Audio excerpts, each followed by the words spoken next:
Olha, meu bate-papo aqui nesse domingo é com o Mauro Osório, já esteve aqui, foi um dos estreantes do nosso canal, quando a gente falou das perspectivas da economia brasileira, enfim.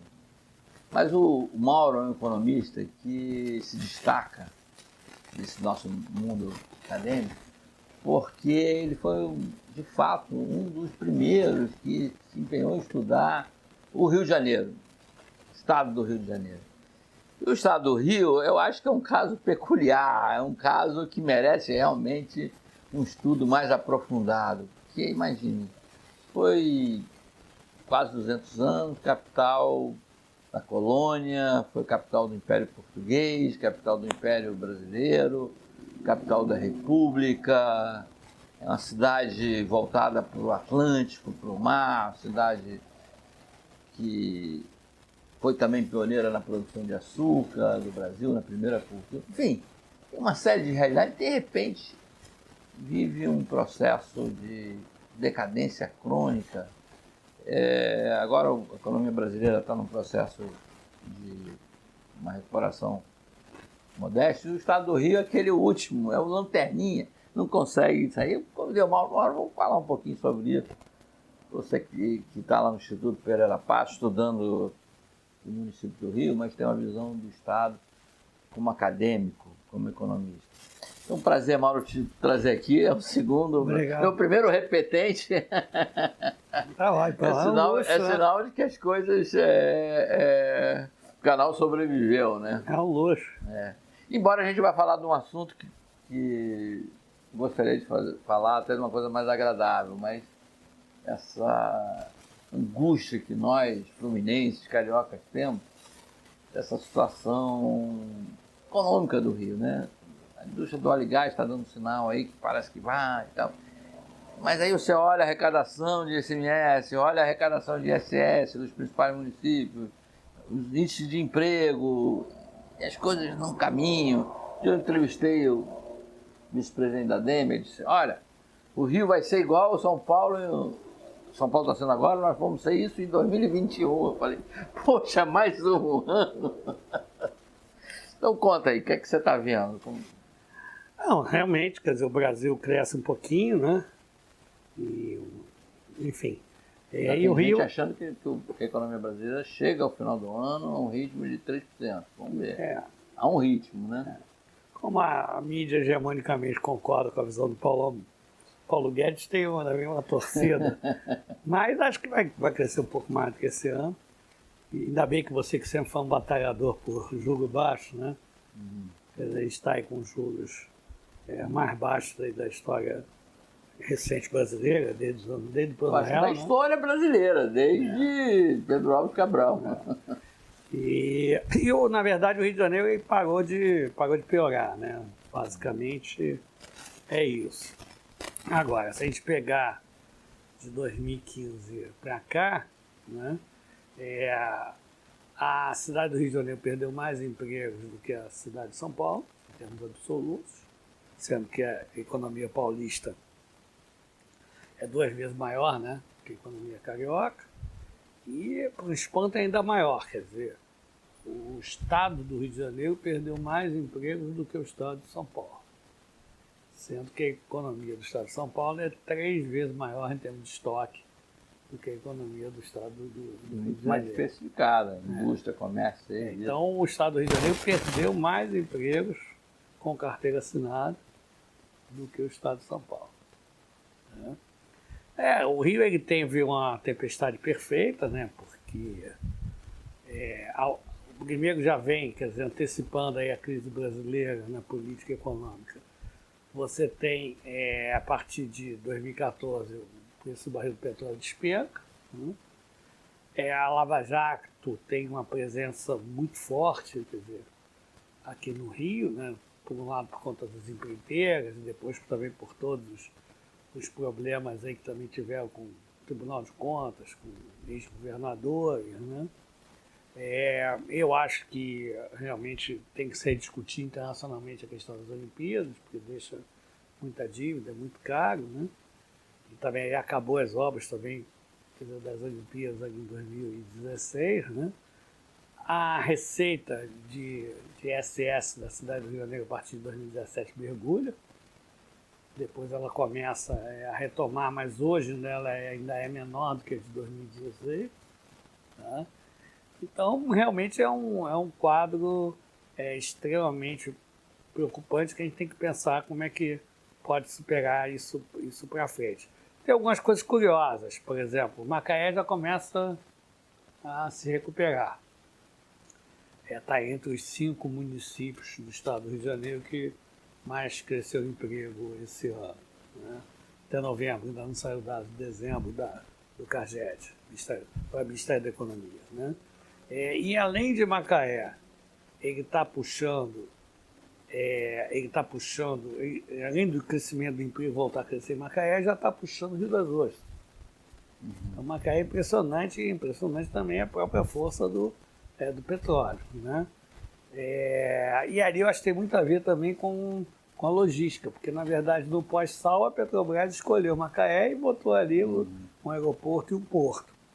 Tem o Açu também. E agora tem o Açu. O Açu cresceu esse ano em torno de 40% de emprego.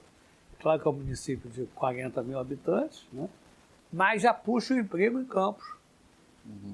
Já está arrastando Campos positivamente. Quer dizer, eu acho que a tendência é Campos ser uma retroárea de serviço e mesmo industrial do Porto do Açu.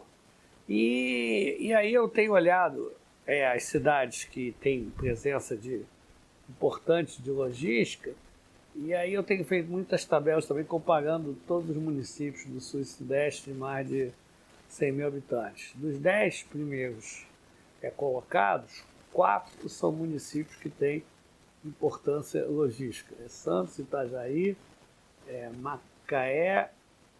Macaé e Vitória. Né? Ou seja, quer dizer, a logística ela é uma variável extremamente importante, porque permite sair com facilidade e permite chegar com facilidade. E quando a gente pensa desenvolvimento regional, a gente tem que pensar aquelas atividades que podem gerar renda nova. Então, às vezes eu vejo algumas discussões, né? Não, tem que priorizar micro e pequena empresa ou priorizar empresas mais intensivas em trabalho. Mas, na verdade, o recorte fundamental é o que é indutor e o que não é indutor. O que é indutor? É que só que elas podem gerar renda nova. Como gerar renda nova? Ou vendendo para fora ou atraindo pessoas para consumir na região. Então, ou pessoas, ou empresas, né? Então a logística tem um peso bastante grande. E a cidade, eu acho, Macaé é um caso muito curioso, né? Porque passaram a dizer que Macaé tinha quebrado totalmente. Nunca quebrou. Mesmo no período que não tinha voltado a crescer, ela continuava entre os 10, mesmo 5 municípios, quinta posição, que tinham a melhor relação emprego com carteira assinada da população. E se manteve esse tempo todo como o maior salário médio entre todos os municípios do Sudeste de mais de 100 mil habitantes. Quer dizer, então, eu acho também que a falta de uma reflexão mais permanente, mais organizada do Rio, acaba fazendo com que a gente tenha muitos dados inusitados, muita coisa fora do senso comum, né? E eu gostava muito do Antônio Barros de Castro, que grande economista, que dizia que a vida tem vários ladinhos, né? E eu sempre procurei, desde que comecei a fazer a tese de doutorado, em 2001, tentar entender por que o Rio era pior, né? Por que o Rio de Janeiro ele é a unidade da federação que menos cresce desde os anos 70, por que o nosso setor público se desestruturou particularmente, a gente faz rankings de indicadores sociais, indicadores de infraestrutura também dos municípios de mais de 100 mil habitantes. Sul e Sudeste, a gente está sempre na rabeira, né? Então procurar entender essas coisas e ir atrás também de dados inusitados, né? Agora, você tem aí uma euforia, quer dizer, muito grande com o turismo, né? Então, uma bandeira que eu tenho tido, é claro que o turismo no Rio de Janeiro pode crescer, eu acho que tem que pensar, trabalhar o turismo, isso é uma atividade indutora, porque atrai gente para consumir na região, a pensar o turismo junto com blocos de atividades que têm sinergia entre si, entretenimento, cinema e vídeo, cultura, esporte, a gente criou vários equipamentos esportivos aí para as Olimpíadas, tem mar, tem montanha, né? Tentar ter um calendário o ano inteiro. Mas a gente, eu não acho que o turismo vai ser o novo petróleo. Primeiro, eu acho que o petróleo ainda tem fôlego aí por bastante tempo. Segundo, e a gente aproveitou muito pouco até hoje. Segundo, que nós somos uma cidade com 6 milhões e meio de habitantes, uma metrópole com 13 milhões, o estado tem 17 milhões de pessoas. A gente está longe dos principais centros emissores de turismo, né? Não vejo muito por que um americano vai deixar de ir à praia no Caribe para ir à Barra da Tijuca. Eu acho que não vai ter muita essa opção. Sempre tem gente que pode fazer. Claro que o Rio tem suas belezas icônicas, né? Uma cidade linda, maravilhosa, mar, montanha, né? Mas eu acho que a gente tem que procurar atrair turista brasileiro, ainda mais agora com o câmbio a R$4, né? Que não deve cair, né?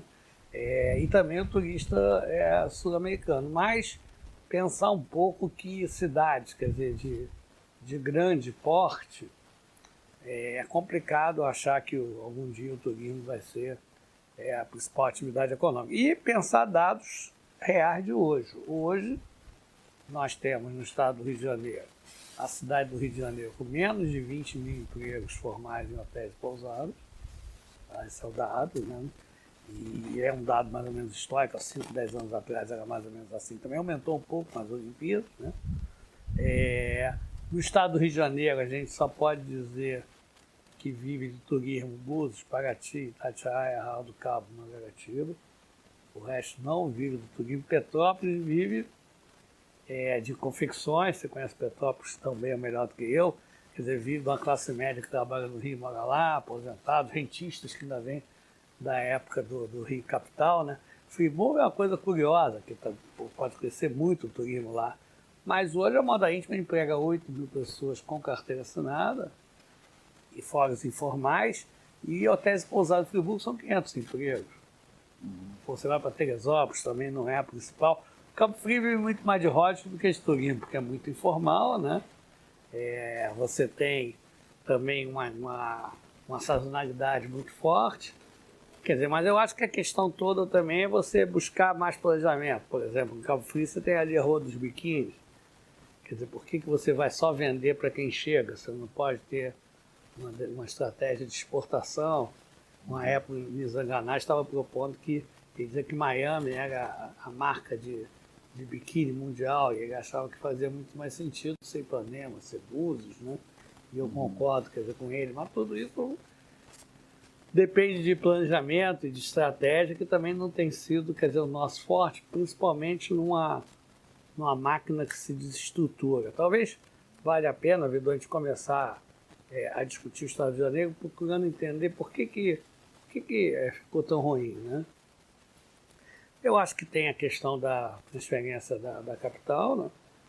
E a gente nunca reivindicou nada, né? Como bom, por exemplo, que vários ministérios continuaram, né?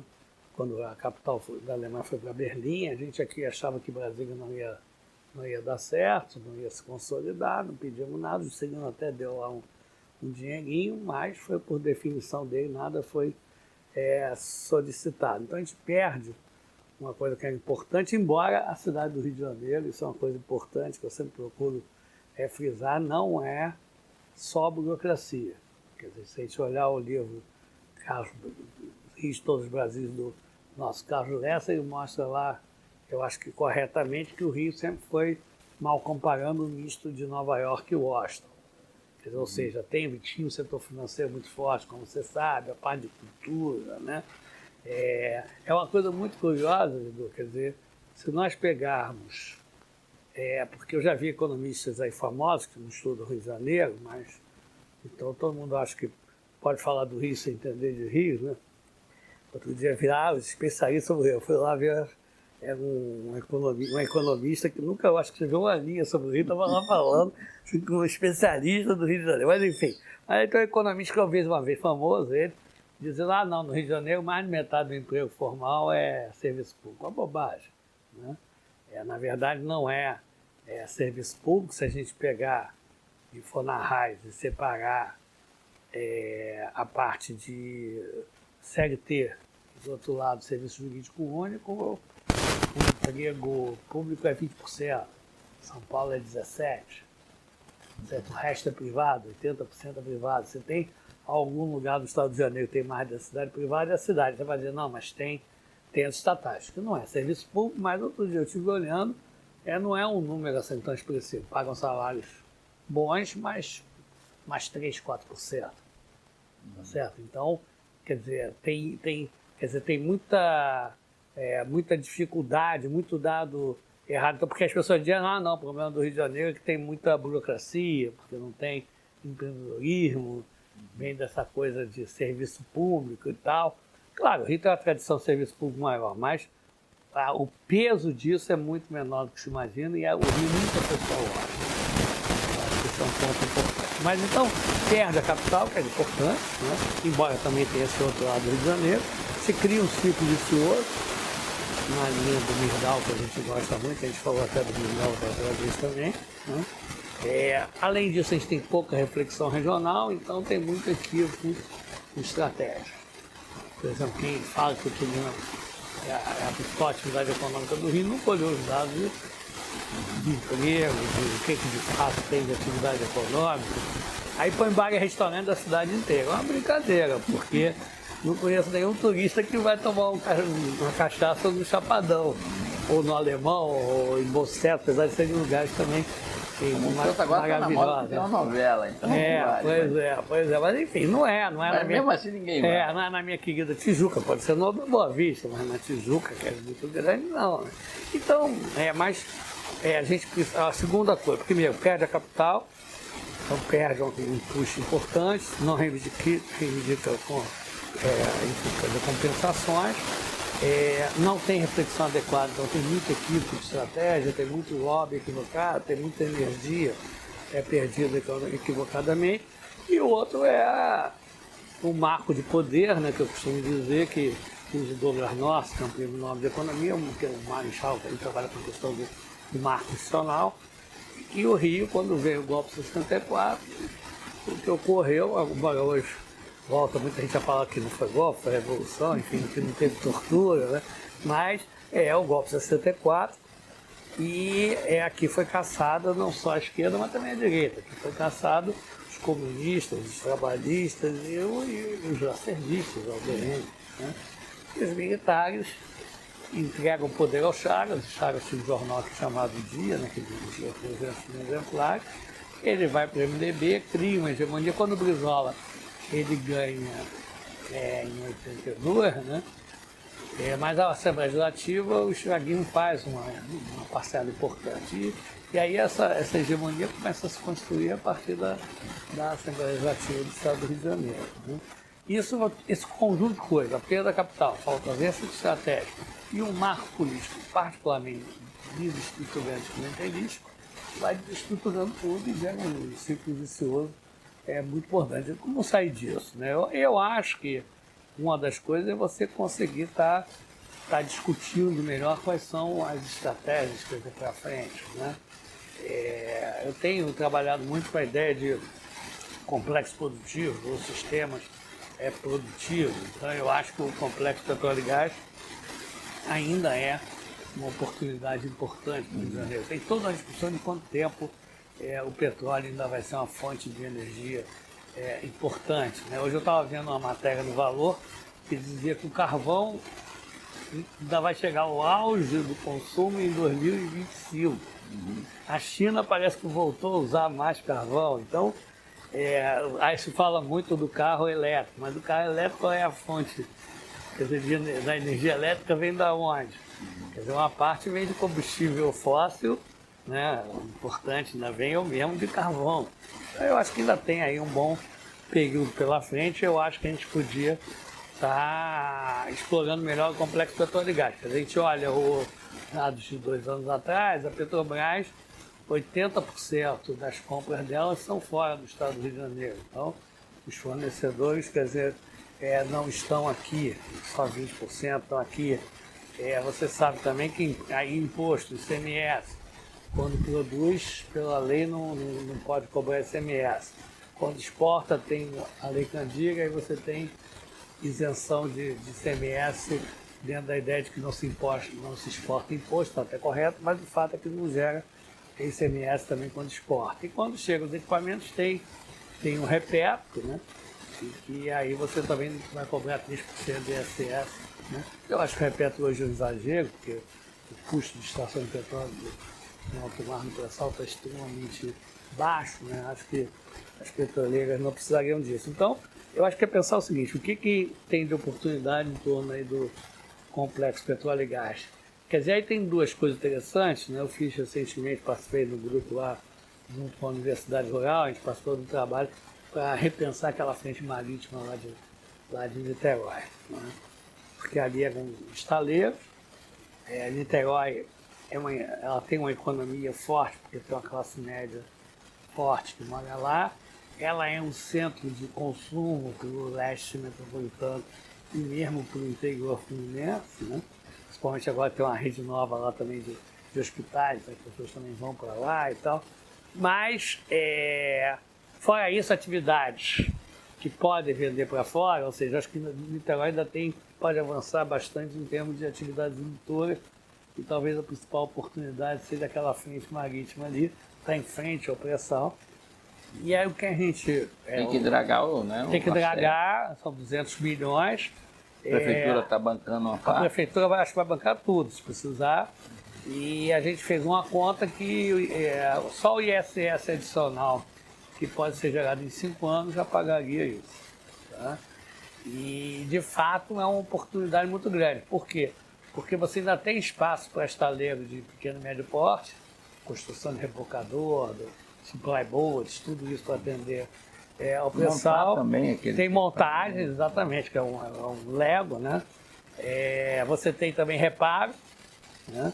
Então tem isso, e eventualmente até, quer dizer, por exemplo, outro dia eu estava conversando com a Magda, que foi diretora-geral da ANP. Deu uma entrevista para cá, maravilhosa. Boa, muito boa. Ela me disse o seguinte, então, nós estamos entrevistando ela falou para nós o seguinte, que se for prestar em petróleo na velocidade que a Petrobras está pensando, não tem capacidade ociosa no mundo para atender em termos de plataformas. Então até isso pode ter oportunidade, não sei se para Niterói, mas em termos de estaleiros brasileiros, aí pode atender também Angra dos Reis. Mas, com certeza, quer dizer, tem espaço para alguma coisa, quer dizer, da naval, que já tem um porto privado lá que você pode ampliar para ser a base em terra, quer dizer, do pré-sal. Macaé cresceu com isso, e o pré-sal é muito maior do que era o pós-sal na bacia de Campos, e também está atraindo ali, né, atividades industriais. A Heli Bunker está lá, tem 1.000 pessoas trabalhando lá na produção de tubos. Eu acho que talvez em Niterói o maior entrave, assim, é pesca. Porque o que se fala é que a piscosidade está muito grande no nosso litoral. O pessoal vem de Santa Catarina pescar aqui, tem gente que toparia voltar. Se fez um terminal de pesca, mas na área onde está não chega a ter 1 metro de... Meio metro? Pois é, então aí brincadeira. Nem canoa chega. Ficou uma coisa que não tem como usar, ficou uma piada, né? Mas então eu acho que pode, por exemplo, isso pode... Outra coisa, eu acho que você tem, inclusive hoje, 2 municípios naquela região com recursos, que é Maricá e Niterói. Você vai ter o PGN ali em Itaboraí, né? Você tem São Gonçalo, que talvez é o maior, um dos maiores problemas do estado do Rio de Janeiro. Ele tem uma receita pública per capita de menos de R$1.000, né? Ele não tem nem litoral, nem todo recebe royalties, né? Mas tem área ali que pode ser industrial, quer dizer, pode ser uma retroárea, ver como é que é o PGN, pode ser ou não utilizar ela para atrair indústrias que usem gás, né? E Maricá construiu um aeroporto, né, que já está funcionando, tem uma possibilidade de ter um porto ali, tem um calado profundo, né? Então eu acho que pode ter... Testou o aeroporto, mas acho que desistiu. Mas agora já está voltando. Já está voltando. Teve agora tem uma empresa que parece que já se instala lá, tem mais uns 15 dias, aí já vai ter uma nova empresa lá se instalando. Se o que você falou é verdade, mas parece que está chegando. Já é uma nova muito barata ali, pela proximidade, né? Com a ali com a bacia de Santos, né? E a prefeitura está com dinheiro e está investindo, acho que o que é necessário, acho que vai dar certo. E o porto, né? Que você precisa discutir se vai ter ou não, né? É um porto com calado profundo, né? Enfim, então eu acho que pensar, por exemplo, você tem ali o Conleste, que é uma associação de prefeituras, que eu acho até que é ampla, e você tem ali aquela refinaria, que na verdade a Petrobras desistiu e parece que não quer quem queira, né? E parece que está 70%, 80% construído. Né? Não entendo isso, mas para mim é um mistério, mas eu não... eu acho Dizem que é um mau negócio. Bom. Enfim, mas... Quer dizer, também tem aí uma estratégia da Petrobras hoje que é só extrair petróleo e vender. Não sei, mas ela está vendendo suas refinarias. Será que não tem ninguém na face da Terra que se interessa em comprar aquela ali, né? Uma coisa que está em 70%, né? Chinês, indiano, coreano, sei lá, japonês. Mas tem toda uma discussão aí também sobre preço. Na verdade, efetivamente, ainda não vendeu nenhuma, né? Mas agora março, abril, talvez. Na licitação deve vender, né? Shell, Raizen, vamos... e aí eu acho que a gente... agora o negócio da água mostrou a complicação que é a nossa região metropolitana do Rio de Janeiro. É claro que é uma coisa que é dramática, né? Enfim, eu conheço várias pessoas que passaram mal, você deve conhecer também, né? E quando atinge a classe média também o escândalo fica maior, né? Aqui em casa está com muito de terra. Mas enfim, o lado positivo disso, vários professores da FRJ trouxeram essa discussão, que é uma questão estrutural muito mais complexa.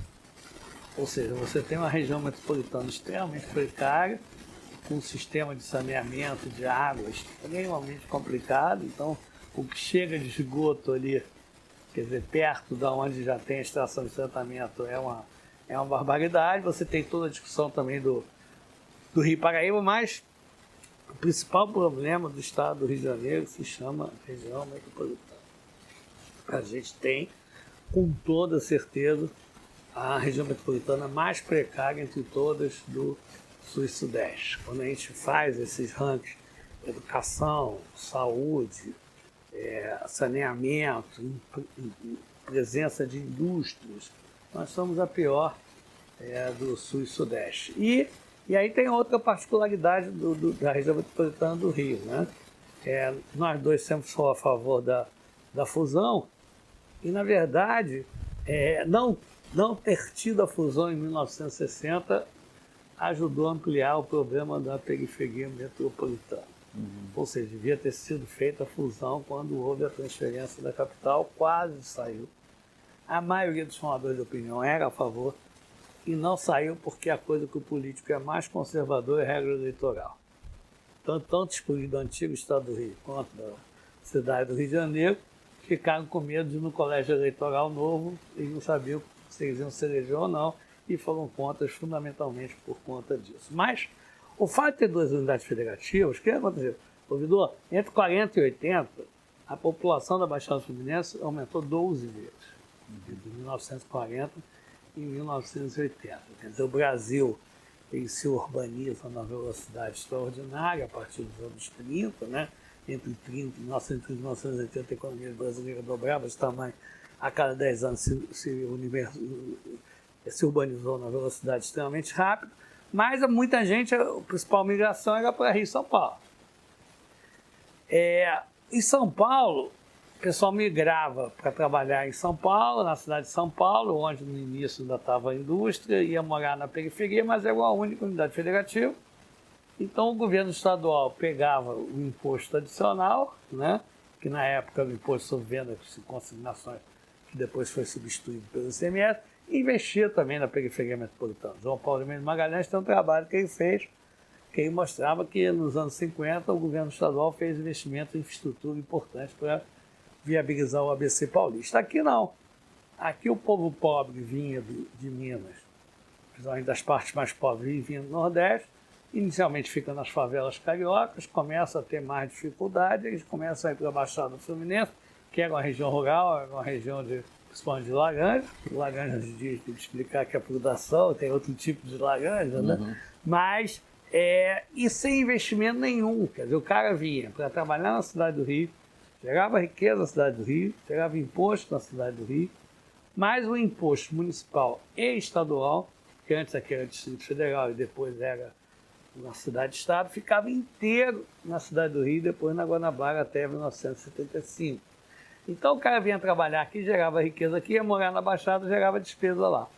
Só que as prefeituras da Baixada não tinham nenhum ganho de receita por conta disso, né? E além disso, o governo do antigo Estado do Rio, porque essa era uma área de ocupação recente, os políticos do antigo Rádio do Estado do Rio tinham tradição de olhar para Niterói e o interior. Então, a nossa periferia metropolitana, principalmente a Baixada, ela cresce absurdamente entre 40 e 80, e entre 40 e 75, tendo 2 unidades federativas e nenhum investimento zero nessa periferia metropolitana. Aí vem a fusão em 75, mas depois vem a crise fiscal dos anos 80, que atingiu com muito mais gravidade o Rio de Janeiro, apesar daqui também ter atividade privada, gasto público só nessa época que era muito maior.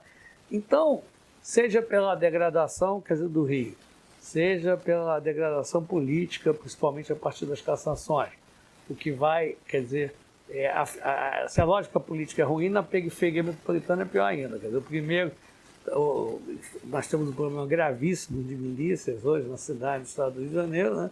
O primeiro miliciano é o Tenório Cavalcante, né? Duque de Caxias. O homem da Lourdinha e Duque de Caxias, né? Porque se você não tem estado, alguém vai ocupar essa região, né? Ele era muito forte, ele tinha um jornal chamado Luta Democrática, né? Foi candidato a governador da Guanabara, né? Em 60, e quase ganhou a eleição do irmão do Roberto Silveira, depois lá no time Estado do Rio. Ele disputou com o Badigera e quase ganhou. Então, a periferia metropolitana é o principal problema, precisa de um plano Marshall. Espero que agora... Eu acho que tem dinheiro internacional que a gente pode buscar, eu acho que é uma questão de você tentar ter uma concertação, quer dizer, para isso, parceria público-privada, mas precisa de um plano Marshall para a periferia metropolitana. Eu acho que esse é um primeiro ponto. Basicamente é infraestrutura? Infraestrutura, porque, por exemplo, o Júlio Bueno, que infelizmente faleceu agora não tem muito tempo, né? Ele me contava que ele levava empresários que queriam vir para o estado do Rio de Janeiro para a periferia metropolitana, o cara falava, mas onde é que meus funcionários vão morar? Tá certo? Quer dizer, ou você não tem água, ou você não tem esgoto, ou você não tem telecomunicações, ou você tem energia elétrica precária, ou você tem segurança, ou você tem dificuldade de acesso. Dizem que a Reduc, né, é uma das refinarias mais complicadas do ponto de vista de segurança, do ponto de vista de acesso. Porque existe um projeto lá, inclusive, de uma segunda entrada, uma segunda saída, que nunca foi feito. Tem barraco que faz parede na Reduc. Dizem que se for olhar as regras de segurança para valer, fecha aquilo lá. Né? Enfim, então, uma vez eu conversei com um empresário e me disse que tinha 2 fábricas em São Paulo e no Rio. Aí eu perguntei o arco metropolitano. Ele falou, não, agora eu chego mais rápido lá. Né? Mas ele falou, estou pensando em pegar minha fábrica de Caxias e levar para São Paulo. Eu falei, por quê?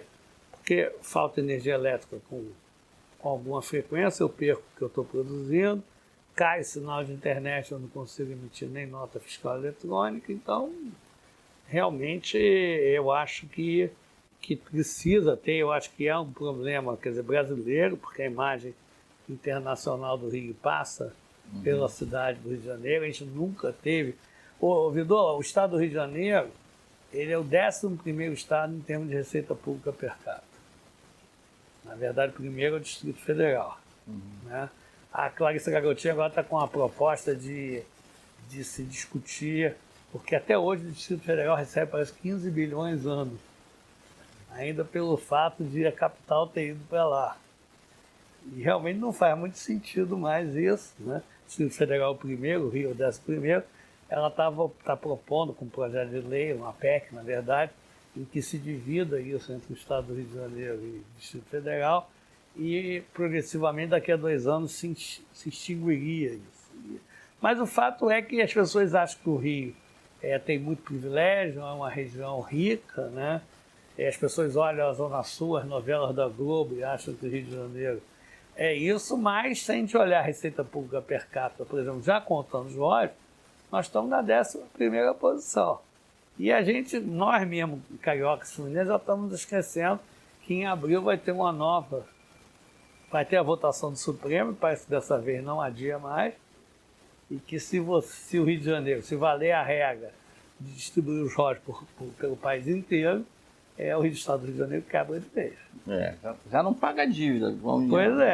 Pois é. Esse ano, pelo acordo, já vai ter que pagar. Coisa, né? Vai ter que pagar, acho que uns 6 bilhões. Quer dizer, teve muita gente no Rio que foi contra o acordo. E eu dizia, olha, realmente eu não gosto desse acordo. Por exemplo, agora o Odebrecht está fazendo aí uma concordata, um acordo com os credores. Vai pagar em 50 anos. Como é que o Estado do Rio de Janeiro vai começar a pagar 3 anos depois e pagar num prazo muito menor? Me parece que, de fato, é uma coisa inviável, né?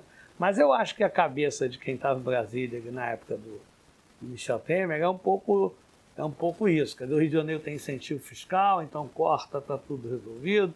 Aquilo ali é tudo bando de ladrão, então para de roubar que resolve, né?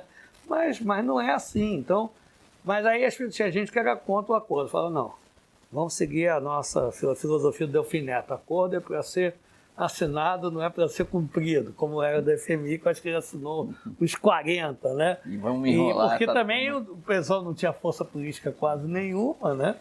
E houve, enfim, quer dizer, o Cristino Alves, que é um deputado federal, que é muito habilidoso agora, deputado federal, foi importante nessa articulação. Eu falo, vamos assinar isso lá. Essa era a minha posição. Mas realmente eu acho que tem que rever isso, principalmente perder os votos. Aí é uma situação absolutamente inviável. Eu talvez acho que se chega a um acordo com o Supremo de que a discussão sobre a reforma tributária vai caminhar junto com a mudança do Pacto Federativo. De congelar um pouco essa situação. Quando isso foi decidido 4, 5 anos atrás, era uma outra realidade, né? Realmente, a questão dos royalties devia até ter sido repensada, como foi, né? Com o pré-sal. Mas, Mauro... Mas deixa eu te falar, essa seria a posição mais racional. Mas as informações que eu tenho é que não é essa a posição do Supremo. A posição do Supremo foi o seguinte, nós não vamos votar agora no dia, acho que foi 20 de novembro que ia votar, nós vamos dar 4 meses para vocês e para você, governador, se entender, senão nós vamos arbitrar e vamos decidir na próxima reunião. Bom, no caso vai decidir o que foi decidido no Congresso. Se o Congresso pode, tem esse poder de tirar de um Estado e redistribuir para os outros, o Supremo não vai poder fazer nada. Mas, como você disse, eu acho que o petróleo ainda dá uns 50 anos e bem. Eu acho também. É curioso, viu, Vitor? Porque eu acho que é um discurso muito idealizado.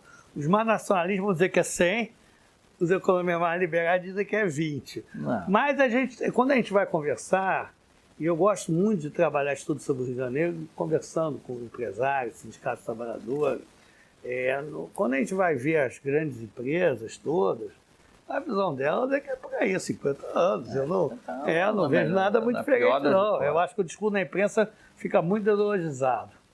Mas eu te dizer o seguinte, que tem uma realidade nova nessa questão. Fora o volume de produção de petróleo gigantesca no pré-sal, né, que ela ramp-up, né, o crescimento é bem expressivo, mas a oferta de gás. Isso. E a gente sabe que hoje o gás ele tem, na matriz energética mundial, uma presença crescente.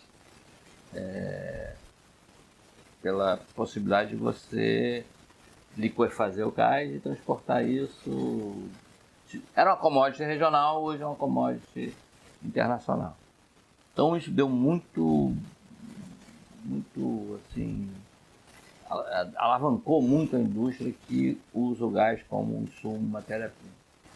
E aí, Mauro... E o pré-sal tem muito gás, né? Muito gás. E ele tem uma característica do reservatório que você não consegue só tirar o óleo e reinjetar o gás. Para tirar o óleo tem que tirar o gás também. A informação que eu tenho é que a Petrobras está até segurando um pouco, né? Isso, claro, porque ela não tem como reinjetar, ela vai ter que queimar, não tem como transportar para a terra. E aí, Mauro, eu fiquei entusiasmado porque entrou para a licenciamento ambiental o que chama a Rota 4B. Você tem a Rota 1 que vai para São Paulo, a Rota 2 que vai para Macaé, a Rota 3 que vai para o Comperj, e vai ter a Rota 4 que iria para São Paulo, uma parte para São Paulo, A e B. A B é que vai estar com licenciamento ambiental, já entraram com isso, é basicamente um consórcio que a Shell é a principal.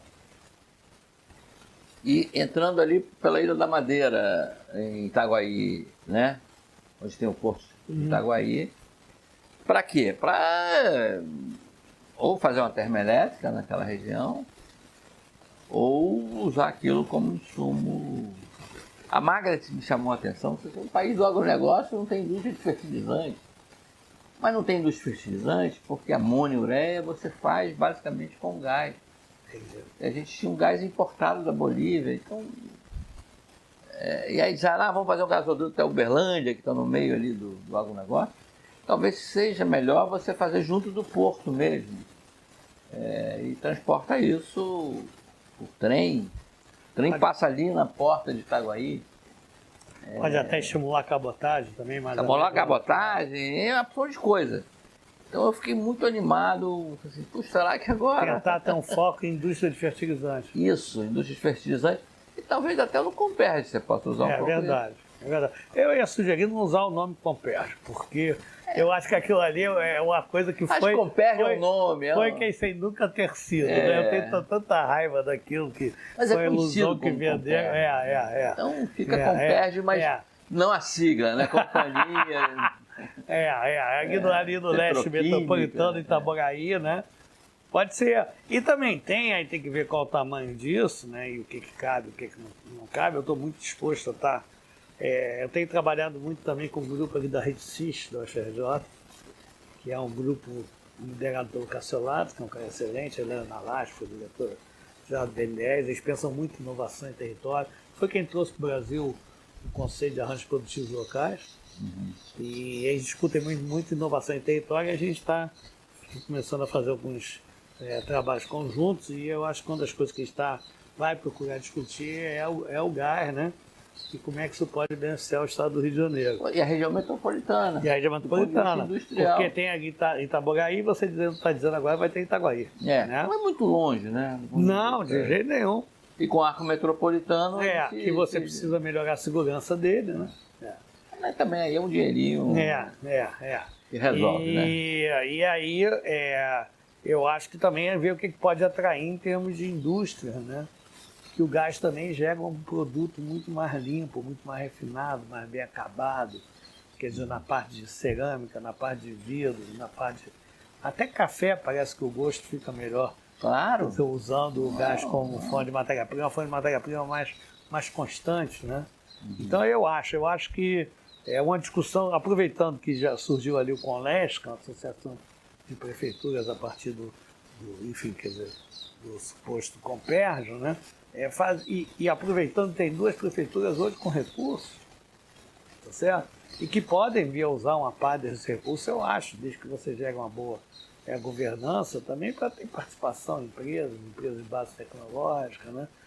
Além de dinheiro para infraestrutura, além de dinheiro para estar pensando em melhorar acesso, quer dizer, ou seja, são prefeituras que eu acho que podem estar liderando aí um pensamento, uma estratégia de desenvolvimento que pegue principalmente, quer dizer, Maricá, Itaboraí, São Gonçalo, que precisa muito, né? E Niterói. Eu acho que essa pode ser uma articulação interessante. E do outro lado você consegue pegar Itaguaí, Seropédica, exatamente, Japeri, exatamente, sabe? Queimados, e aí vai chegando, Belfor Roxo, Nova Iguaçu, São João do Meriti, Nilópolis, enfim, você faz o arco metropolitano. Exatamente. E pensar, eu acho, quer dizer, o estado do Rio de Janeiro de uma forma integrada, né? Eu acho que a gente tem que discutir a regionalização do estado do Rio de Janeiro. Você tem uma ideia? Conta a lenda, mas parece que é verdade. Teve um governador do estado do Rio de Janeiro que, quando ele entrou, ele falou o seguinte: essa região aí do Médio Paraíba está muito grande, traz aí uma caneta. Aí pegou e criou a região Centro-Sul. Então assim ocorre o nosso planejamento. Então, se a gente pegar, por exemplo, Rio das Ostras, faz sentido estar na Baixada Litorânea? Não.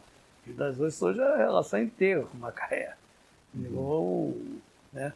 Me desculpe quem é nascido em Rio das Ostras, mas virou um anexo de Macaé. O ponto econômico é isso. E tem uma relação muito forte. Faz sentido nossa Friburgo, Teresópolis e Petrópolis ser uma mesma região? Você está no alto, mas qual é a relação de totalmente diferente. Totalmente diferentes. Então eu acho que essa é uma outra discussão e pensar quais são as estratégias para cada uma dessas regiões. Quer dizer, como é que Campos pode se beneficiar dessa grande âncora que é o complexo industrial do Porto do Açu, né? Outro dia eu estive até conversando lá com um candidato de Campos, que eu falei para ele, eu acho que ali o complexo portuário industrial do Açu é a grande âncora para estar pensando, para estar renovando. Porque, veja como é essa coisa, a gente fala, não, o norte do estado é petróleo. Não, o norte do estado é royalties. Petróleo é só Macaé. Que acabou ficando tudo ali por falta de planejamento. O Açu já tem hoje uma considerável participação de infraestrutura, né? De retroárea para... Cresceu muito rápido, né? Está continuando a crescer, eu acho que é uma realidade nova, né? Eu acho que é uma herança bendita do Ike, isso aí, né? Você sabe que o petróleo que sai da Bacia de Santos, ele vai, ali, uma parte, né? Vai ali para o Açu e passa para aqueles grandes navios, né? Lá que ele é um movimento. Aí traz serviço, traz outras coisas. Claro, não. Vê Macaé. Porque Macaé cresce a partir de ser a base portuária e aérea do Pós-Sal. A maior empresa desses navios de apoio, que é uma empresa americana, tem sua base hoje no Açu. No Porto do Açu, naquela parte que o Ike construiu, né? É um porto artificial. Exatamente, fez um investimento brutal ali, né? Amigo, adorei a nossa conversa. Eu também, obrigado pela oportunidade. Foi bom a gente falar do estado do Rio, a gente é o patinho feio da federação. Vamos, nós, Carioca e Fluminense, continuarmos a sermos cosmopolitas, dar contribuição para o pensamento brasileiro e internacional, mas também reservar um tempo para discutir de forma mais permanente o nosso estado do Rio de Janeiro. Bom, espero que vocês tenham tenham gostado da nossa conversa, do nosso bate-papo. Aqui foi uma aula, né? Não foi um bate-papo. A aula do professor Mauro Osório. Aliás, um grande professor da UFRJ. Eu fico aqui só aprendendo. Tá bom. A gente adorou essa conversa. Eu adorei. Espero que vocês tenham gostado também. Domingo que vem a gente volta.